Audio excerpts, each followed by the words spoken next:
Hey everyone, due to this sharp correction in Indian stock market in last few weeks, a lot of individual stocks have fallen significantly.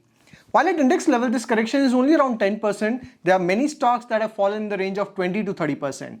I've recently done a video sharing my thought process on the current state of market and how you should approach your investment strategy. I clearly mentioned that nobody can time the market bottom.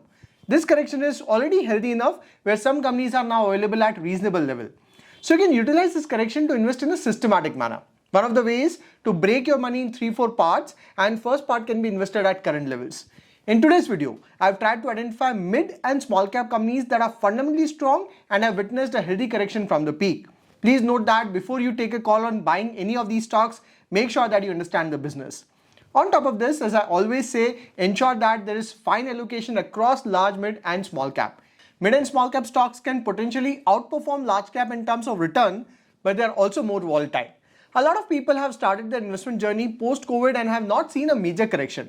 But when the market corrects, mid and small cap stocks falls much faster.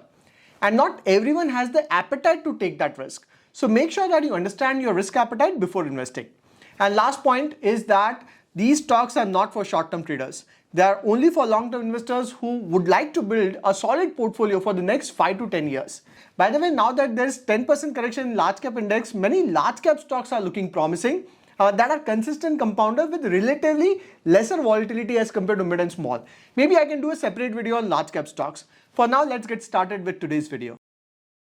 So first stock in the list is from gold retail sector. It's Senco Gold that currently commands a market cap of around 8,500 crore. Its stock price is corrected around 30% from the peak. Incorporated in 1994, Senco Gold is one of the largest organized jewelry retail player in India with a pan-India presence, having 167 showrooms with prominent presence in the eastern side of the country. It operates in a mix of its own showroom as well as franchisee model. In terms of future growth, India is world's second largest gold market, and there's a clear trend of shift in market from unorganized gold retailer to organized retail chains. That's where companies like Senco Gold are bound to do well. And it's clearly reflected in company's financials, where its top line has consistently grown from 2,200 crore in 2018 all the way to 5,600 crore. 5-year revenue CAGR is 16% and 3-year revenue CAGR is 25%. Net profits have also consistently grown from 72 crore in 2018 all the way to 218 crore. 5-year profit CAGR is 20% and 3-year profit CAGR is 45%. Although ROE and ROC are slightly on the lower side at the moment, and debt to equity is also above 1. Now today there are multiple gold retail players including Titan, Kalyan Jeweler, then recently listed PN Gadgil, then Sky Gold, but Senco Gold has the most attractive valuation among all companies at a PE of around 38. Also, management has guided for 18 to 20% top line as well as bottom line growth in the coming period. That's a decent growth projection. Now its stock price touched a peak of around 1544, but from there it has corrected 30% to current levels of below 1100. One of the reasons is there's a negative impact on gold retailers' earning due to fall in custom duty that impacted Senco Gold with inventory loss of around 30 crore in Q2. Having said this, import duty cut resulted in increase in sale. This duty cut would have similar 30 crore loss in Q3 as well and slightly in Q4. Hence, Senco share price has corrected. But this correction has created a good opportunity to consider investment in Senco Gold in a systematic manner over the next few months, where one part can be invested now and then remaining based on the correction. Second stock in the list is Gokaldas Export with current market cap of around 6,000 crore. I remember covering this company in detail last year when it was at levels of around 400. It touched levels of 1100, but now share price has fallen 25% from the peak. Gokaldas is one of the leading apparel exporter of India with focus on the US market. While there has been a few challenges for Indian textile sector in last 1 to 2 years due to slowdown in demand and increase in raw material prices, the long-term story is looking very promising. The key growth driver for apparel exporter like Gokaldas is, first, US would continue to have a good demand for apparel consumption. Second, China is consistently losing market share in apparel export, mainly due to trade issue with US as well as rising labor cost. And there's a clear trend where US buyers are creating new supply chain outside China, and that's where Indian companies like Gokaldas would be a key beneficiary. On top of that, textile sector has got government support as well with PLI scheme for MMF, that is man-made fiber and technical textile. Company's financials has been growing steadily in last few years since 2018. However, 2024 witnessed flattish growth due to various challenges. Its net profits have zoomed exponentially since 2018, but last year has witnessed decline in profit. Currently, its ROE and ROC are on the lower side due to various acquisition and capital expenditure for future growth. Debt is under control. Cash flow was positive, but 2024 witnessed negative cash flow mainly due to high inventory. Now, due to various challenges in the past, Gokaldas Export share price has fallen 25% from the peak and there's no return in last 1 year.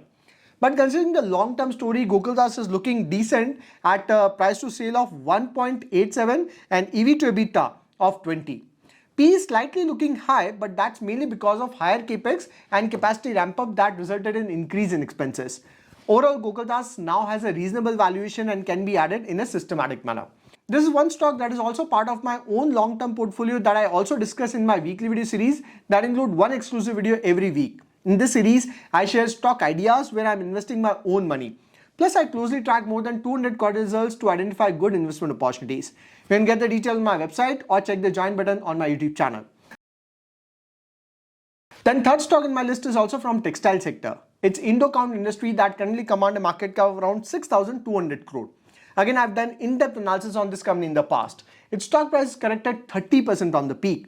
Indocount is a leading player in the home textile sector with major business coming from the US market. Now, the opportunity and challenges are similar for Indocount Industry as well as Gokaldas Export. So I don't want to repeat that. While there are certain short-term challenges, the long-term story of Indocount is looking good. Financially, company's revenues have grown at a good rate in the last few years. Operating profit have also grown at consistent rate. FY23 witnessed fall in net profit versus FY22, but that's due to one-time other income in FY22. It has a decent ROE and ROC and debt is also under control. Cash flow is also positive. After the correction, it is trading at a P ratio of 20 and EV to EBITDA of 12. That looks attractive to me. Next two stocks in my list are from affordable housing finance sector. It's Aavas and Home First with a market cap of 13,000 crore and 9,300 crore respectively. I've been discussing both these stocks for a long time now. At the moment, Aavas is down 17% from 52-week high and Home First is down 25% from the peak. One of the reasons why I like Aavas and Home First is they are into secured lending business, unlike microfinance business that is unsecured lending. So NPA risk is capped. Second, there is a very strong growth opportunity in the affordable housing finance sector, mainly because it is still a highly underpenetrated sector. There are millions of people at lower strata of society that aspire to build their own home. That's where Aavas and Home First comes into picture with affordable housing loan in the range of 10 to 12 lakh rupee. Plus, government also has a lot of focus on affordable housing with schemes like PM Aavas Yojana. And both Aavas and Home First have built an expertise in this niche with solid leadership team. Financially also both have been growing at a good rate. This slide shows the AUM growth in Aavas Financiers and this slide shows the AUM growth in Home First Finance. This slide shows the consistent growth in Aavas net profit growth at a very healthy rate. And this is Home First net profit growth, which is again exceptional. If you look at the return ratios, Aavas has an ROE of 14%, whereas Home First ROE is 16.5%. Both of them have a very stable asset quality with Aavas net NPA of 0.78% and Home First net NPA is 1.3%. After the recent correction, Aavas is trading at a price to earning of 24 and price to book of 3.2 and Home First is trading at a price to earning of 27 and price to book of 4. So in my opinion, both are looking good for long term.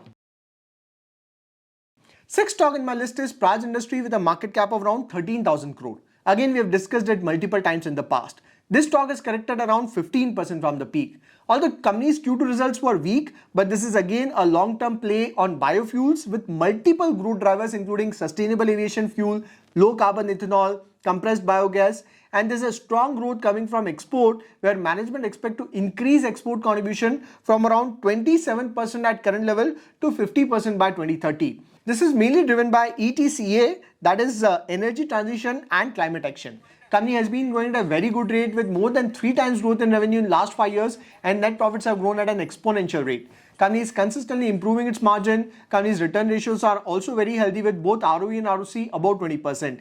Debt is negligible and cash flow is also good. Its management expect 3 times growth in top line by 2030 with a target of 10,000 crore versus FY24 revenue of 3,500 crore. So this current correction in Praj Industry is a good opportunity to add it in a systematic manner. Now, final 7th stock in my list is from recycling sector. It's Antony Waste Handling Cell that has a market cap of around 1700 crore. This is one of my recent Diwali pick as well. And as I mentioned earlier, I am bullish on the entire recycling segment, including Gravita from metal recycling, Ganesha Ecosphere from plastic bottle recycling, Vatek Vabak from water recycling. But valuation comfort is slightly less in these companies at the moment. As compared to that, Antony Waste, which is a waste recycling company, is trading at a price to earning of 25. But of course, we can't just look at PE in isolation. Antony Waste has recently corrected 30% from the peak after a very weak Q2 result. Having said this, company management has guided for 25% CAGR growth over the next 3 to 5 years, and margins are expected to increase from current levels of 20% to 23-24%.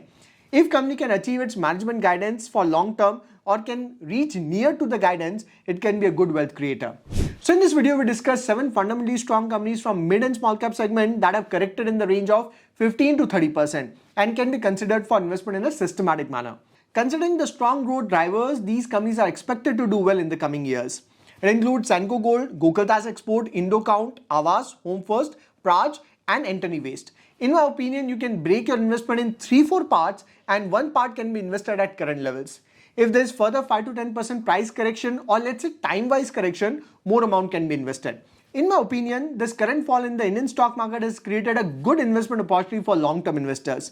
There is already a good panic situation where many people on social media are suggesting to sell everything as if the world is going to get over. I believe that it's very important to have a balanced mindset and not get carried away with the noise, but at the same time keep a systematic approach to investing. So this is it for this video. Now tell me in the comments which stocks are you adding in this correction. I'll see you next video. Till then, take care.